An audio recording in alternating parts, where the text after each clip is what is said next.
Of calculation and sign में हम लोग आज क्षेत्रमिति के आगे के टॉपिक को पढ़ेंगे ना। कल हमने त्रिभुज तक पढ़ लिया था, आज उसके आगे चतुर्भुज को पढ़ते हैं। चलिए देखिए, चतुर्भुज क्या होता है। चार भुजाएं किसी समतल, कोई समतल है, इस समतल पे चार भुजाओं से घिरी हुई आकृति को हम लोग क्या बोलते हैं, चतुर्भुज बोलते हैं।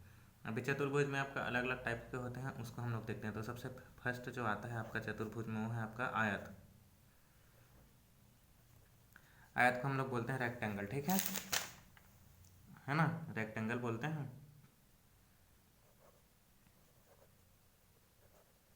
ठीक, आयत में क्या होता है, देखिए आयत में आपका लंबाई और चौड़ाई दो होता है, ठीक है, इस तरीके से, है ना। इसको ले लेते हैं लंबाई को ए, चौड़ाई को बी, सेम सेम होता है दोनों। आमने सामने की भुजाएं क्या होती है, सेम होता है। उसमें क्या होता है, बीच में एक विकर्ण होता है, ठीक है। अब आयत पर आयत का क्षेत्रफल क्या होगा तो उसको देखते हैं ना। तो आयत का जो क्षेत्रफल होता है ना, आयत का क्षेत्रफल को कैसे लेते हैं हम, लंबाई मतलब ए, चौड़ाई मतलब बी। लंबाई गुणित चौड़ाई होगा, लंबाई गुणित चौड़ाई बराबर आयत का क्षेत्रफल, ठीक है। लंबाई ए है और चौड़ाई बी है, ठीक। अब दूसरा क्या होगा आपका, आयत का विकर्ण होगा, है ना। दूसरा फॉर्मूला क्या होगा आपका, आयत का विकर्ण। आयत का विकर्ण क्या होगा उसको देखिए, है ना। आयत का विकर्ण जो होगा आपका सी है, ठीक है। आयत का विकर्ण सी है, सी उसमें विकर्ण है, तो क्या हो जाएगा, देखिए विकर्ण बराबर होता है आपका, ऐसे लेते हैं कोण, क्योंकि देखो ये पाइथागोरस प्रमेय लगेगा तो क्या आएगा आपका ए स्क्वायर प्लस बी का स्क्वायर, क्योंकि विकर्ण क्या है, सी है, ये डायगोनल हो गया विकर्ण, और ये लंबाई और उसका आधार, ठीक है। तो क्या होगा आपका विकर्ण बराबर ए का स्क्वायर प्लस बी का स्क्वायर रूट के अंदर, ठीक। अब तीसरा जो देखते हैं, तीन चीज़ें निकालते हैं। एक होता है आपका परिमाप, है ना, परिमाप, परिमाप के बारे में देखते हैं। तो परिमाप क्या होता है, देखिए इसमें क्या है, ए प्लस बी प्लस ए प्लस बी, ठीक है। तो क्या होगा ये 2a प्लस 2b, ठीक। मतलब क्या होगा आपका, 2 को बाहर कर दो तो a प्लस बी, ठीक है। ये आपका आयत के लिए फॉर्मूला है, इससे हम लोग क्वेश्चन बनाएंगे, एग्जाम में आता है आपका, है ना, हर एग्जाम में। चलिए आगे देख, वर्ग में क्या होता है आपका, वर्ग जो बोलते हैं वो होता है, वर्ग की चारों भुजाएं क्या होती है आपका, समान होता है, ठीक है। उसको हम लोग बोलते हैं वर्ग, ए और ए, ठीक है। चारों भुजाएं समान हैं, इसमें भी कुछ विकर्ण होगा यहाँ से, ठीक है, ये है ना। तो इसके लिए क्या करेंगे वो देखते हैं।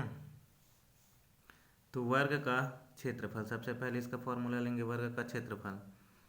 वर्ग का जो क्षेत्रफल होता है उसका क्या फॉर्मूला होता है, लंबाई चौड़ाई मतलब सेम है, तो भुजा का स्क्वायर मतलब ए का स्क्वायर, ठीक है। ये होता है आपका क्या, वर्ग का क्षेत्रफल, लंबाई गुणित चौड़ाई मतलब ए स्क्वायर होगा, ठीक है। अभी वर्ग का विकर्ण क्या होगा उसको देखते हैं। वर्ग का विकर्ण, ये आपके एग्जाम में आता है, वर्ग का विकर्ण कितना होता है करके, ठीक, मोस्ट इंपॉर्टेंट है ये। तो वर्ग का विकर्ण क्या हो जाएगा, देखिए विकर्ण बराबर ए स्क्वायर होगा एक तरफ का, दूसरे तरफ का भी ए स्क्वायर होगा, तो क्या होगा, रूट के अंदर 2a स्क्वायर हो गया। अब इसमें क्या है, ए बाहर हो जाएगा तो रूट में अंदर क्या बचा 2, तो इसको आपको याद रखना, वर्ग का विकर्ण क्या होता है, ए अंडर रूट 2, इसको आप लोग को याद रखना 100%। यहाँ पे आपको फिर से लिख देता हूँ, ठीक है। वर्ग का विकर्ण जो होता है, वर्ग का विकर्ण ए अंडर रूट 2, ठीक, ठीक है। क्या लिखेंगे, ए अंडर रूट 2, इसको आपको याद रख लो क्योंकि एग्जाम में आता है ना। वर्ग का क्षेत्रफल ए स्क्वायर हो गया। अब वर्ग का परिमाप देखते हैं ना, क्या होगा, वर्ग का परिमाप। तो वर्ग का परिमाप जो होगा देखिए 4 है, क्या था वर्ग में आपका, 4 भुजा था, ए ए ए और ए, ठीक है। मतलब क्या हो गया आपका A plus A plus A plus ए, तो कितना हो गया आपका 4a। तो वर्ग का परिमाप कितना आएगा, 4 है, ठीक है। चलिए आगे देखते हैं, इसके आगे है आपका समांतर चतुर्भुज, है ना। देखिए वर्ग में तो चारों भुजाएं समान होती थी, लेकिन समांतर चतुर्भुज में क्या होगा, देखिए समांतर चतुर्भुज क्या होता है, समतल पर चार भुजाओं से घिरी हुई आकृति को हम लोग क्या बोलते हैं, समांतर चतुर्भुज, ठीक है। इसमें क्या होता है, विपरीत भुजाएं क्या होंगी, एक दूसरे का बराबर होता है। जैसे कि ये ए है तो ऊपर वाला भी होगा, ये बी है तो इसका बी वाला, ठीक है। इसमें कुछ हाइट्स भी लेते हैं, ठीक, एच, ठीक, ये होता है। ए क्या होगा, आधार की भुजा की लंबाई, बी क्या होगा आपका संगत भुजा की लंबाई, ठीक है। एच क्या होगा, चतुर्भुज की ऊंचाई, ठीक। ये समांतर चतुर्भुज है, इसको बोलते हैं पैरेललोग्राम, ठीक। तो ये आपका क्वेश्चन आता है एग्जाम में, इसको याद रखो। तो इसके लिए क्या होगा, समांतर चतुर्भुज का क्षेत्रफल, समांतर चतुर्भुज का क्षेत्रफल, ठीक। क्या होगा समांतर चतुर्भुज का क्षेत्रफल भाई, देखिए समांतर चतुर्भुज का जो क्षेत्रफल होता है वो होता है आपका आधार गुणित ऊंचाई, ठीक। आधार गुणित ऊंचाई, इसको आपको याद रखना है, एग्जाम में आ सकता है भाई, ठीक है। आधार गुणित ऊंचाई, तो आधार क्या होगा आपका ए होगा, ऊंचाई क्या होगा आपका एच। जैसे कि कुछ में दिया रहता है ना, कुछ कुछ क्वेश्चन में क्या दिया रहेगा, आधार इतना है तो ऊंचाई ज्ञात कीजिए, क्षेत्रफल इतना है तो आधार ज्ञात कीजिए, ठीक है। तो वहाँ से आपको निकालना पड़ेगा, ठीक। इसके आगे इसका परिमाप क्या होगा तो वो देखते हैं, समांतर चतुर्भुज का परिमाप,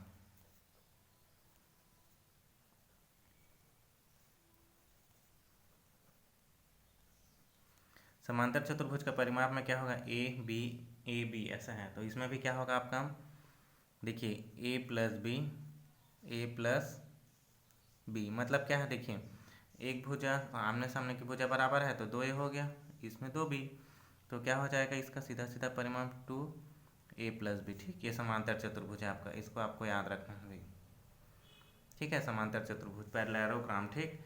चलिए अब आगे देखते हैं और समचतुर्भुज। समचतुर्भुज के लिए फॉर्मूला देखते हैं। तो समचतुर्भुज में क्या होते हैं, समतल पर चार भुजाओं से घिरी वह क्षेत्र जिसकी आमने सामने की भुजाएं समांतर तथा विपरीत अंतर कोण बराबर हों समचतुर्भुज कहलाता है। समचतुर्भुज मतलब जिसकी सभी भुजाएं क्या होंगी, बराबर होंगी, ठीक है। क्या होगा, ए और ए। इसमें याद रखना आपका दो विकर्ण होते हैं, ठीक है। समचतुर्भुज में कैसे कैसे विकर्ण, एक विकर्ण ये हो गया और एक विकर्ण आपका ये हो गया, है ना। इसको मान लेते हैं बी, इसको मान लेते हैं सी, ठीक। ये दो भुजाएं होगी, तो इसके लिए जो फॉर्मूला होगा वो क्या होगा, देखिए समचतुर्भुज का क्षेत्रफल, है ना, समचतुर्भुज का क्षेत्रफल। तो क्षेत्रफल बराबर क्या होगा, देखिए 1/2 गुणित क्या लिखेंगे, दोनों विकर्णों का गुणनफल। आपको याद रखना है समचतुर्भुज का क्षेत्रफल में क्या होगा, दोनों विकर्णों का गुणनफल। अब दो विकर्ण मतलब बी और सी हुआ अलग अलग विकर्ण, तो क्या हो जाएगा आपका समचतुर्भुज का क्षेत्रफल 1/2 गुणित बी सी, बी गुणित सी मतलब दोनों विकर्ण हो ना बी और सी, ठीक। अब उसके बाद देखते हैं समचतुर्भुज का परिमाप। तो समचतुर्भुज का परिमाप क्या होगा भाई, आप लोग बताओ। समचतुर्भुज का जो परिमाप होगा,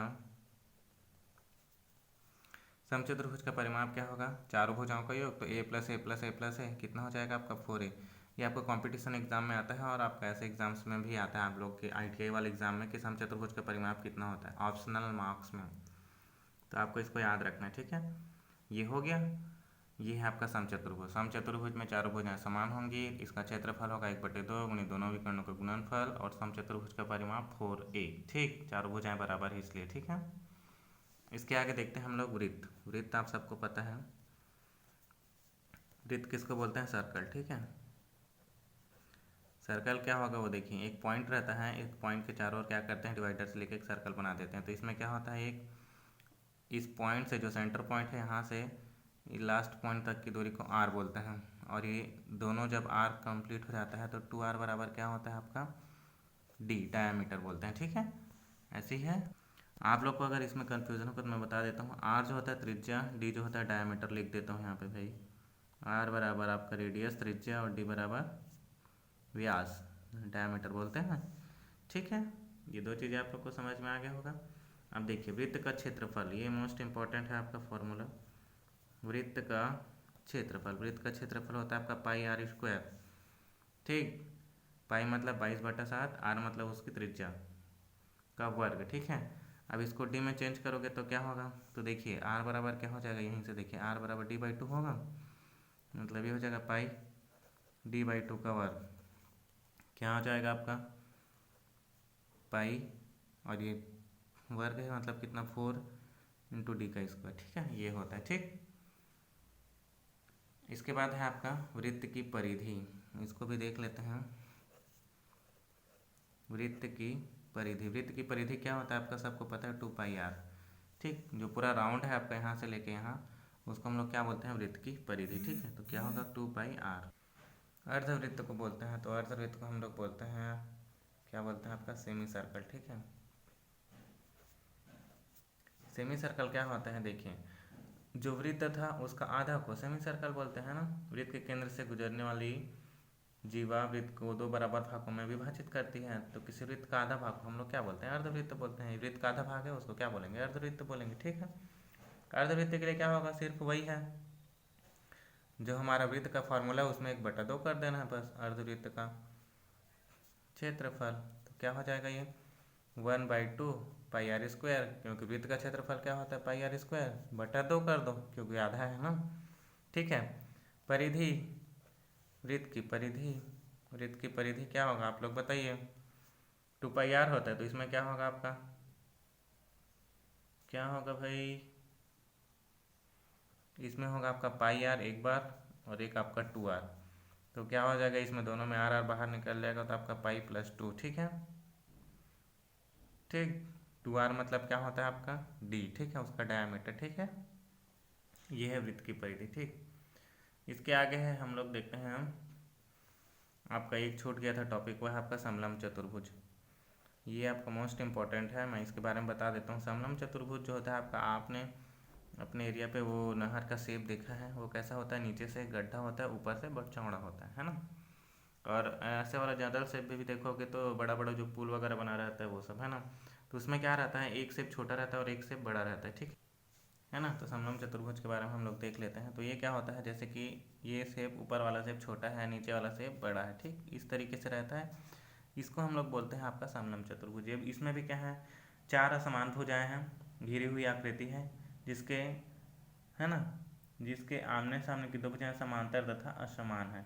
इसमें क्या होगा, आपकी सारी भुजाएं क्या होंगी, असमान होंगी। ये ए होगा है ना, इसको मान लेते हैं आपका, इसको बी मान लेते हैं, इसको सी मान लेते हैं, इसको डी मान लेते हैं। ठीक, इस तरीके का शेप होता है, नहर में देखोगे बड़े बड़े पुल्स में ऐसे रहते हैं। ठीक है, ये सब।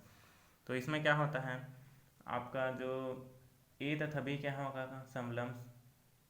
ठीक है, भुजाओं समांतर भुजाएं हैं, ए और सी ये दोनों समांतर भुजाएं हैं, बी और डी ये क्या है आपका लंबवत दूरी है। ठीक है, भुजाओं से। तो इसका क्षेत्रफल क्या होगा उसको देखते हैं। समलंब चतुर्भुज का क्षेत्रफल, ये आपका एग्जाम में आता है भाई, समलंब चतुर्भुज का क्षेत्रफल। समलंब चतुर्भुज का क्षेत्रफल क्या होगा, तो इसको देखिए 1/2। ठीक, याद रखना भाई। हाँ, और एक चीज़ और है, यहाँ से एक विकर्ण गया रहेगा। ठीक है, दोनों समांतर भुजाओं का समलंब चतुर्भुज का क्षेत्रफल बराबर होता है आपका 1/2 दोनों समांतर भुजाओं का योग, समांतर भुजाओं का योग। ठीक है, और क्या होगा, इनटू ऊंचाई। ठीक है, ये होगा आपका समलंब चतुर्भुज का। कैसे कैसे, अब देखिए मैं बता रहा हूँ आपको, है ना। नहर का शेप आपने देखा होगा।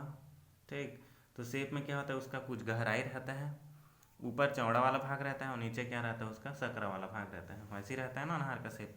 देखो जैसे इसको उल्टा कर देंगे, नहर का शेप किस तरीके से रहेगा, इस तरीके से रहता है, ऐसे रहता है, ऊपर चौड़ा रहता है और नीचे क्या रहता है, सकरा रहता है। ठीक, तो इसी तरह के ये क्या बोला है, समलंब चतुर्भुज का क्षेत्रफल 1/2 दोनों समांतर भुजाओं का योग। समांतर भुजा मतलब ये ऊपर वाला और ये नीचे वाला, ये हो गया, ये भी होगा और ये होगा, तो ये प्लस भी हो गया। और ऊंचाई, इसका गहराई जो है उसको ऊंचाई बोल देते हैं।